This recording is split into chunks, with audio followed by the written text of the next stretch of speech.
Que Dios los continúe bendiciendo a todos en esta mañana. El título de este mensaje es Eterno. Poco podemos hablar de lo que no conocemos, de lo que no entendemos, y la eternidad es una de esas cosas las cuales solamente alguien que es eterno, el cual es Dios, puede dar testimonio. La Escritura enseña, dice, Dios habló durante mucho tiempo en distintas maneras y ahora, en los tiempos finales, dice, nos ha hablado a través de su Hijo. Es decir, Dios se viene manifestando a través de diferentes cosas, se manifiesta a través de la propia creación. Y yo hoy, para tratar este tema, que es un tema bastante complejo, tengo la necesidad de recurrir a varios pasajes para poder aportar un conocimiento general de lo que la palabra nos revela. Así que yo hoy, ya que la mayoría no están lo suficientemente diestros para pasar páginas y encontrar en forma enseguida lo que estamos buscando, voy a leer un pequeño relato que se encuentra allí en el Evangelio según Lucas. Lucas se convierte en un colaborador del apóstol Pablo, lo cruza en el camino. Podríamos decir, Lucas era una especie, era médico, dice la palabra, el médico amado se refiere el apóstol Pablo, pero también era una especie de historiador. Él creyó que Jesús era el Cristo y no participó directamente, no fue reclutado como uno de los 12 ni como uno de los 70, no anduvo con Jesús, pero sí fue e indagó y hizo lo que hace un reportero que de pronto no está en el lugar donde suceden los hechos, va y entrevista a las personas que atestiguaron lo que ocurrió, y así Lucas aporta un montón de conocimiento, de investigación, que no está en los otros evangelios, ya que de los otros hay 4 evangelios, solo 2 fueron discípulos, y los discípulos conocen desde el momento que son reclutados. Es así, hermano, que Lucas hace una investigación a fondo y nos aporta cosas acerca de cómo recibe esta visión, cómo es enviado, que ya lo hablaba la Escritura, a vivir la familia de Jesús, sus padres, y Jesús habiendo nacido siendo niño allí a Egipto, hasta que llega el momento en que Herodes el Grande muere, y entonces dice, ahora sí es seguro, regresa. Y es así que mucha gente tiene una confusión en sus vidas. Escuchamos, cantamos en las iglesias generalmente, el hombre de Galilea va pasando ya, Jesús, Jesús de Nazaret. O sea, identificamos a Jesús con Nazaret, lo identificamos con Galilea, lo identificamos como un niño en el pesebre. Y el engañador por excelencia, que es el diablo, ha buscado de tergiversar la verdad de Dios. Una verdad que ya viene obrando de la misma manera desde la creación en el huerto del Edén. Dice, así que Dios le dijo que no podían comer de ningún árbol. Dice, no, podemos comer, si del único que no podemos comer es esta. Cometió el error la mujer de darle diálogo, de ponerse a conversar con el diablo y darle la oportunidad. Y allí el diablo usa una parte de verdad para introducir una parte de mentira. Y es así que el hombre desobedece. Como yo lo expliqué justo hoy, estaba probando en el auto un pendrive de una predicación que había grabado hace tiempo atrás acerca de la caída del hombre, como le llaman habitualmente. Digo, el hombre no se cayó de ningún lado. La gente dice la caída del hombre. No, la desobediencia del hombre, dice la palabra. El hombre no se cayó de ningún lado, no estaba, yo me puedo caer si estoy en la tarima allá arriba y no presto atención y me caigo.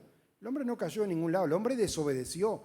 de lo único que puede caer el hombre, yo enseñaba esa predicación, es de la gracia. Dice, los que por medio de la ley quieren justificarse, de la gracia han caído, dice la palabra. La única caída del hombre, no se equivoque, no es la desobediencia en el huerto del Edén. Es cuando dice, yo portándome bien voy a ganarme la salvación. Ahí usted está cayendo de la gracia.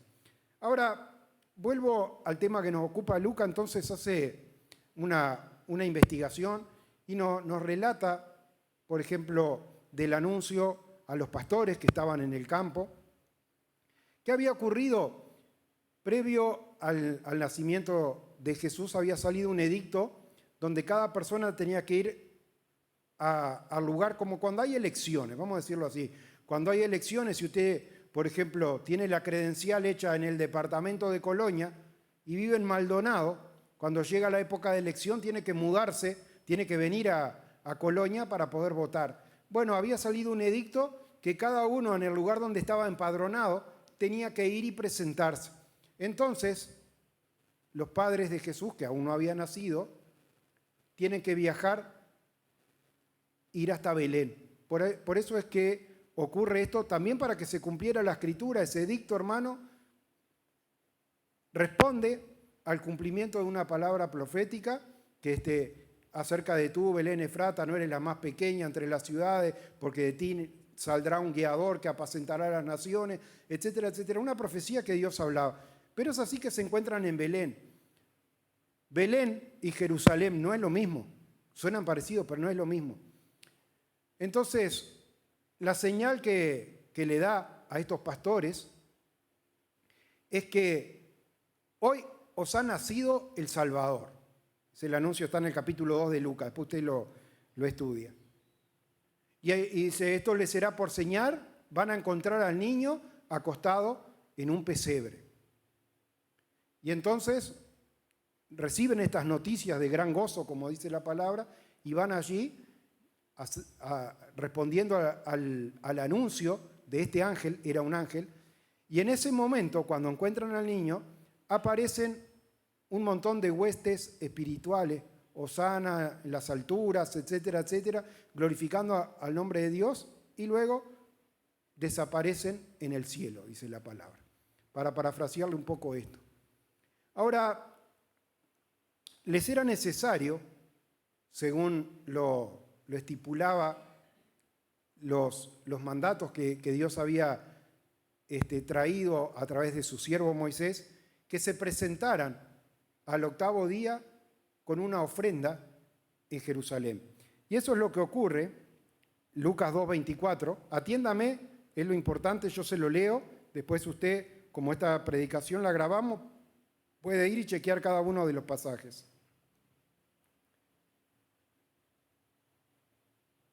Y para ofrecer a lo que se dice en la ley del Señor, un par de tórtolas, 2 palominos.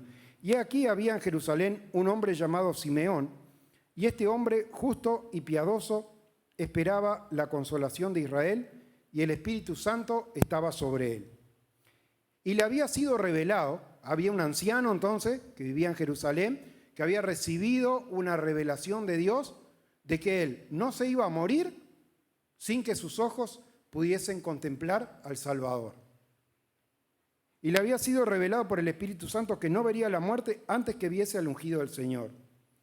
Y movido por el Espíritu Santo, vino al templo, y cuando los padres del niño Jesús lo trajeron al templo para hacer por él conforme al rito de la ley, él le tomó en sus brazos y bendijo a Dios diciendo, ahora, Señor, despides a tu siervo en paz, conforme a tu palabra, porque han visto mis ojos tu salvación, la cual has preparado en presencia de todos los pueblos, luz para revelación a los gentiles y gloria a tu pueblo Israel. Fíjese que este hombre, lleno del Espíritu Santo, ya pudo anunciar a través de esta oración que la obra redentora de aquel ungido que él estaba viendo, que era un niño de 8 años, de 8 días, sería luz y salvación a los gentiles y a tu pueblo Israel.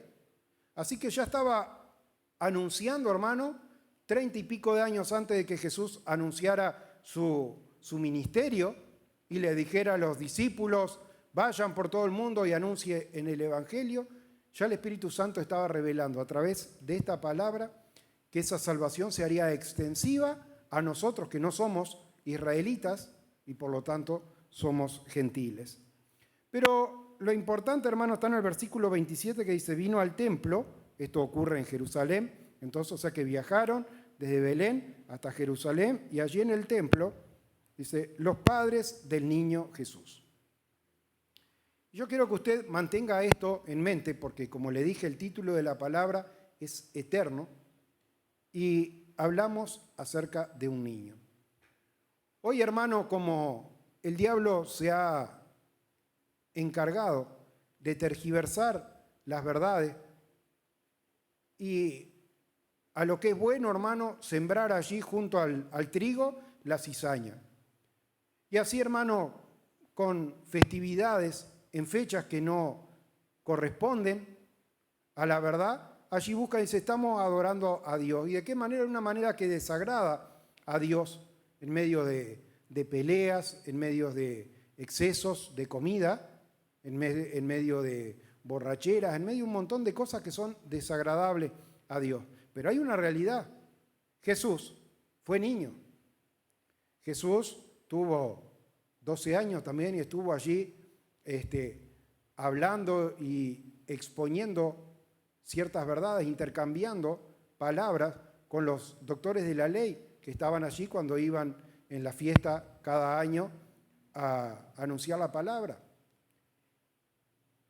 Y lo importante de esto, hermanos, que yo quería rescatar en esta mañana, es que, como enseña con claridad tanto el Evangelio según San Juan como la carta del apóstol Juan, hablando acerca de la preexistencia de Cristo. También el apóstol Pedro habla acerca de la preexistencia de Cristo.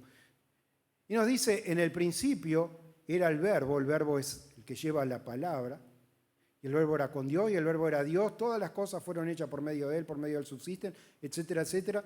Sabemos que Jesús no arranca a existir a partir del nacimiento, sino que él toma forma corporal, él estaba con el Padre en los cielos y dejando ese lugar de gloria y de honra, vino a humillarse a lo sumo, tomando forma corporal, haciéndose hombre y viniendo a padecer y a cumplir un plan de salvación que Dios ya tenía planificado de la eternidad.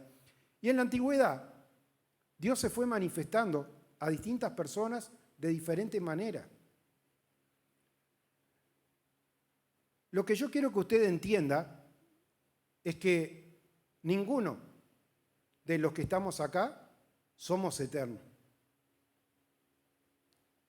Porque ser eterno significa no tener principio de día ni final de día. Si usted estudia la carta a los Hebreos, capítulo 7, cuando viene hablando acerca del sacerdocio de Jesús, dice, un sacerdocio muy superior al sacerdocio que tenía el pueblo de Israel. En el pueblo de Israel, allí primero Aarón fue el primer sumo sacerdote, y así siguieron indefinidamente hasta el día de Jesús. Seguía habiendo allí sumos sacerdotes, pero eran sumos sacerdotes temporales.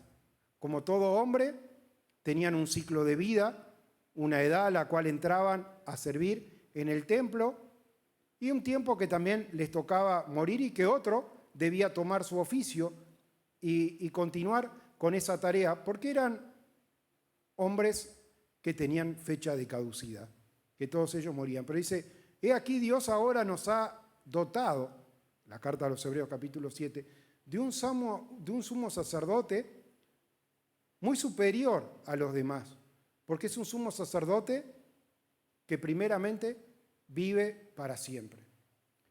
Y en ese capítulo 7 de Melquisedec, solo se hablan 2 versículos en el libro de Génesis. Allí Abraham, del cual Dios lo llamó, vete de tu tierra, de tu parentela, etcétera, etcétera. Abraham se salió de su tierra, de su parentela, con su sobrino Lot. Un día se separaron y allí había pequeñas ciudades reinos. Había muchos reyes porque cada ciudad tenía tal vez una fortaleza que la protegía, un muro alrededor, y allí se proclamaba un rey y reinaba sobre esa ciudad, como si cada una de las ciudades del departamento de Colonia, hablo del lugar donde estamos nosotros, tuviese un muro alrededor para protegerlo y cada uno dice, somos un gobierno independiente. Así había muchos reyes y allí hubo una coalición de reyes, una guerra regional entre muchos reyes, que dentro de esa rebelión que generan, porque estaban pagando, el rey que dominaba, Kedorlaomer se llamaba, les obligaba a pagar un tributo y se rebelaron y no quisieron seguir pagando tributo. Y allí hubo una guerra y dentro de esa guerra se llevan preso al sobrino de Abraham, que se llamaba Lot. Cuando le dieron aviso a Abraham, Abraham juntó a sus hombres y salió a rescatar a su sobrino. Y peleó contra aquellos reyes y logró liberar no solo a su sobrino y su familia y sus bienes, sino también a los demás reyes y personas que habían sido llevados cautivos de las otras ciudades. Y en ese momento le sale al encuentro Melquisedec, rey de Salem. Y Abraham, cuando le vio, dice, le dio los diezmos de todo. Y la carta a los hebreos nos explica acerca de Melquisedec. Dice, el sacerdocio de Jesucristo es similar al de Melquisedec. ¿Por qué? Porque dice, sin padre y sin madre, sin genealogía, sin principio de día ni final de vida, del cual se da testimonio de que vive, dice la palabra. ¿Qué le quiero decir, hermano? Es que no hay ningún lugar a duda de que Dios se ha venido manifestando a los hombres de diferentes maneras. Se manifestó allí en la zarza a Moisés. Dice, ¿quién eres? Yo soy el que soy. Se manifestó en el desierto, se manifestó en medio de la necesidad como Jehová Jireh, se manifestó como, dice, será su nombre, hablan los profetas, Emmanuel, que quiere decir Dios con nosotros. Diferentes modalidades en las cuales Dios se presentó. Ahora, tenga eso presente y le pido que medite en esta canción. Hay una canción que dice, sigue siendo Dios, y por siempre lo serás. Sigues siendo Dios. Creo que ninguno, hermano, antes de llegar acá, tenía duda acerca de eso. Sí, de la manera en que se manifestara desde la antigüedad, hermano, hasta la actualidad, siempre es un mismo Dios y un Dios omnipotente, un Dios inmutable, que quiere decir que no cambia, y un Dios eterno. Ahora, ¿cómo conciliamos esto, hermano, cuando dice que vamos a tener vida eterna? Dice, Jesús afirma en el Evangelio según San Juan, y yo les doy vida eterna y nadie podrá arrebatarlo de mis manos. ¿Esto es verdad? ¿Podemos decirle amén? ¿Usted cree que Dios nos da vida eterna y que cuando Dios nos da esa vida eterna, un regalo, una dádiva de Dios, les doy vida eterna, es una realidad? Es una verdad. Pero nosotros no somos eternos. ¿Por qué? Porque tenemos principio de días. En algún momento arrancamos a existir. Dice, cuando habla acerca de Isaac y su nacimiento, dice, y concibió Sara y dio a luz. Hay un proceso, hermano, donde se concibe y otro proceso en el que se da a luz. Hay principio de día. Nosotros, hermano, no somos eternos, pero Dios es eterno. Tal vez usted me dice, bueno, hermano, pastor, toda esta vuelta la dio para decirme algo que ya sabía. Lo que yo quiero rescatar, y es muy importante en esta mañana, que usted lo sepa, he traído unos pasajes anotados. El primero está en 1 Corintios capítulo 2, versículo 1 y 2. El apóstol Pablo le escribe a los hermanos que están en Corinto, en Grecia, y les dice así, así que hermanos, cuando fui a vosotros para anunciaros el testimonio de Dios, no fui con excelencia de palabras o de sabiduría. Versículo 2, pues me propuse no saber entre vosotros cosa alguna, sino a Jesucristo y a este crucificado. El apóstol Pablo, hermano, tenía un conocimiento impresionante de las Escrituras, hermano. No solo escudriñaba y el Espíritu Santo se movía en él y le revelaba verdades acerca de Dios. Y él podía haber usado todas este conocimiento para llevarle la palabra a los hermanos de Corinto. Dice, pero cuando fui, dice, no quise hacerlo con excelencia de palabra, no me quise hacer el conocedor, sino basándome netamente en la crucifixión de Jesús. Y sabe que yo he cometido un error de muchas veces anunciar esto y dice, como dijo el apóstol Pablo, les predico a Cristo y a este crucificado. Y yo les he dicho, y yo le añado, y él resucitado. Usted me dice, amén. No, hermano. Yo le predico a Cristo y a este crucificado. ¿Por qué, hermano? Porque para nosotros que somos temporales, que tenemos un principio, que tenemos un medio, que tenemos un final, el tiempo cuenta. Pero Dios, hermano, Dios es eterno. Él puede estar acá, en la eternidad, en el final de los tiempos, en la creación. Dios es eterno. Y el apóstol Pablo dice, a Cristo y a este crucificado. ¿Por qué no dice, y a Cristo resucitado? ¿Terminó la obra de Jesús con la resurrección? No, porque después le apareció a los discípulos, les dio la gran comisión, y luego ascendió a los cielos, y ahora está sentado a la diestra del Padre, y está como abogado. Y tampoco acaba ahí lo que Él va a hacer en favor nuestro, sino que la segunda venida de Cristo, Él vendrá, hermano, con voz de mando, con voz de arcángel, con voz de trompeta, y los muertos en Cristo, al oír su voz, van a resucitar. Para nosotros que somos temporales, hermano, hay una serie de acontecimientos donde podemos decir la resurrección de importante de Jesús, qué importante. La ascensión de Jesús, qué importante. El regreso de Jesús, qué importante. Pero el apóstol Pablo, hermano, ¿por qué de todos los momentos que él podría haber mencionado, no menciona al niño Jesús, como yo les leí en Lucas? Dice concretamente el niño Jesús. ¿Por qué no le habla del yo soy que estaba en la zarza? ¿Por qué no le habla del Jesús siendo llevado a la nube? Son todas verdades y están en la palabra. Porque, hermano, hay un plan de salvación que se consuma, que se concreta con la muerte de Jesucristo allí en la cruz. Y por eso Jesús, cuando es crucificado, exclama, proclama, y está testificado en la palabra, consumado es. El plan de salvación llegó al término donde se concreta aquel plan de salvación. Ahora, hay una cosa muy importante que yo quiero que usted entienda.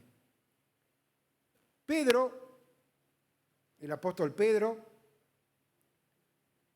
tenía un montón de fallas. Tenía buena disposición, pero fallaba como a veces nosotros podemos estar fallando en las cosas de Dios. Y un día Jesús le expuso con claridad a los discípulos, le hizo, es necesario que yo sea entregado en manos de los gentiles y sea muerto. Y cuando Pedro escuchó, imagínense que, como estoy yo acá adelante hoy hablándole a ustedes, Jesús le estaba enseñando a los discípulos y Pedro no quiso interrumpir. Pero cuando terminó de hablar, dice la palabra, tomándole aparte, comenzó, dice la Escritura, a reconvenirle. Dice, Señor, ten misericordia de ti, que esto a ti no te suceda. ¿Qué quiso hacer Pedro, hermano? Mire, hermano, cómo es nuestra mentalidad humana. Pedro quiso salvar al Salvador. Lo quiso salvar, dice, no, que no te pase esto, vamos a buscar la manera de que esto no pase. Y no fue la única vez, cuando estaban orando allí en el Getsemaní y vinieron a prenderlo, a llevarlo preso, a agarrarlo prisionero, Pedro sacó la espada y empezó a repartir allí espadazos para todos lados y le cortó la oreja al siervo del sumo sacerdote que se llamaba Malco. Y Jesús dice, no, deja, estas cosas son necesarias y si yo pidiera, habría millares de ángeles prontos para intervenir y que esto así no suceda, pero Él había venido a cumplir un plan de salvación. Pedro, hermano, tenía la mejor de las voluntades. Ahora, Pedro vivió prácticamente todas las etapas, porque fue el tercer discípulo en ser reclutado. Vivió prácticamente todas las etapas del ministerio de Jesús aquí en la tierra. Y no solamente vivió durante el ministerio de Jesús, sino que luego de que Jesús es muerto, resucita el tercer día, asciende a los cielos, es usado como vocero. El Espíritu Santo en el día de Pentecostés vino sobre su vida y con poder empezó a comprender las Escrituras y a enseñar acerca de esto. Y tenemos también sus epístolas, sus cartas, donde comparte, hermano, esta fe y este cuidado por los siervos. Imagínese, hermano, que Pedro, acerca de su propio testimonio, que ya como viejo él vio todas estas cosas, vio a Jesús siendo prendido, vio a Jesús siendo enjuiciado, vio a Jesús siendo crucificado. Si Pedro, hermano, hubiese tenido una visión de lo que sus propios ojos verían un poco más adelante, y si aún esa visión se hubiera extendido a la resurrección de Jesús, ¿cómo hubiera hablado Pedro? ¿Por qué le pregunto esto? Porque Jesús un día fue a predicar. Hay una cosa muy importante acerca de la eternidad acá y el rol de Jesucristo como Salvador. Présteme atención porque esto es muy importante. Entonces, Jesús un día había ido a predicar y la gente estaba asombrada, maravillada. Decían, nunca ha hablado hombre así, porque uno leía Lucas capítulo 2, versículo 22, bla, bla, bla, bla, así hizo Moisés en tal día. No hablaban con autoridad, no hablaban con conocimiento, no hablaban con una realidad. Era como leer un libro de cuentos, hablando en criollo. Pero Jesús, hermano, hablaba de cosas reales que él había vivido, él había acompañado. Dice, la roca espiritual que seguía al pueblo de Israel era él. Así que cuando él hablaba acerca de Abraham, hermano, él había tenido una interacción directa con Abraham. Jesús hablaba con propiedad, Jesús hablaba con autoridad. Y la gente estaba asombrada. Entonces, Jesús lo llamó a los discípulos y dice, díganme una cosa, ¿qué opina la gente? ¿Qué comentan? ¿Qué se dice de mí? Dice, uno dice que eres Elías, otro dice que eres alguno de los grandes profetas, etcétera, etcétera. Y Jesús entonces le dice, ¿y ustedes quiénes dicen que soy yo? Y solo Pedro dio la respuesta. Pero en esta respuesta está la clave acerca de la obra redentora de Jesucristo, una obra de redención eterna. En esta respuesta que da Pedro. Pedro no tuvo un sueño, Pedro no tuvo una visión de las cosas que iban a acontecer. Dios bien podría haberle revelado y haberle mostrado en un sueño, a él mismo sacando la espada, cortándole la oreja a Malco, a él mismo negando a Jesús 3 veces antes que el gallo cantara, al mismo mirando a Jesús clavado allí en la cruz junto a dos malhechores, uno a su izquierda y otro a su derecha.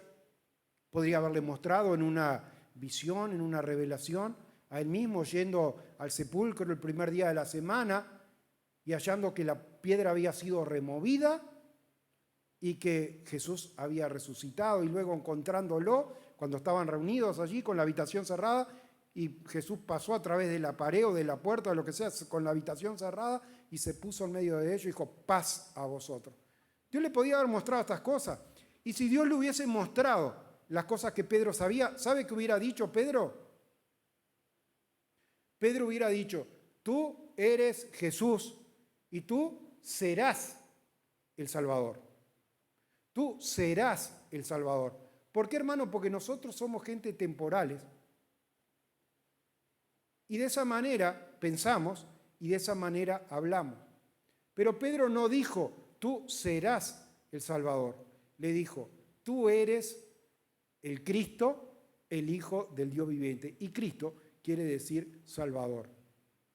No le dijo, tú serás. Le dijo, tú eres el Cristo. ¿Por qué le canté la canción esa, hermano? No le canté la canción esa, sigue siendo Dios, porque quiera que usted vea cómo canto. Le estoy diciendo porque de la misma manera que Él continúa siendo Dios desde la eternidad hasta la eternidad, dice allí en el libro de Apocalipsis, yo soy el alfa y la omega.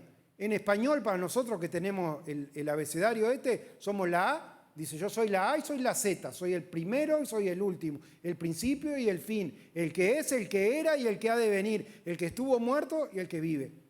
Jesús en la zarza se le manifestó a Moisés y no le dijo, yo soy el que seré, yo voy a ser el Salvador. Yo soy el Salvador. Jesús, hermano, de la misma manera que es Dios desde la creación hasta la eternidad, desde el alfa y la omega, desde el principio hasta el fin, siempre fue el Salvador, aún antes de consumar el plan de salvación en la cruz del Calvario. Él ya era el Salvador. Y como no tuvo una visión o un sueño, Pedro, tuvo una revelación que dice, bienaventurado eres Simón, Pedro, hijo de Jonás, porque eso no te lo reveló carne y sangre, eso no te dijo alguno, no te sopló, como decimos nosotros en español, alguno le dijo, decí tal cosa. Póngale que yo le pregunto a ustedes, ¿cuántos libros tiene el Pentateuco? Usted no sabe ni de lo que le estoy hablando, y el que está atrás le dice, son los 5 primeros libros de la Biblia.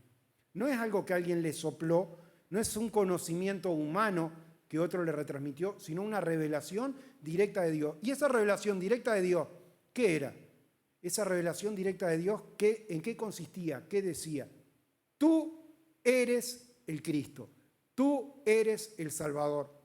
Hermano, cuando entendemos esta realidad y vemos el por qué Abraham le dio los diezmos de todo, por qué esas manifestaciones diferentes, Elohim, El Shaddai, Jehová Jireh, etcétera, etcétera, de la manera que Dios se manifestara allí en la antigüedad, no era una proyección de lo que Él haría en el futuro, sino que como Él es eterno, esa salvación es eterna. Y Él, hermano, conforme nos puede salvar eternamente y nos salva eternamente, y nadie dice puede sacarlo de mi mano, yo le doy vida eterna y nadie podrá arrebatarlo de mi mano.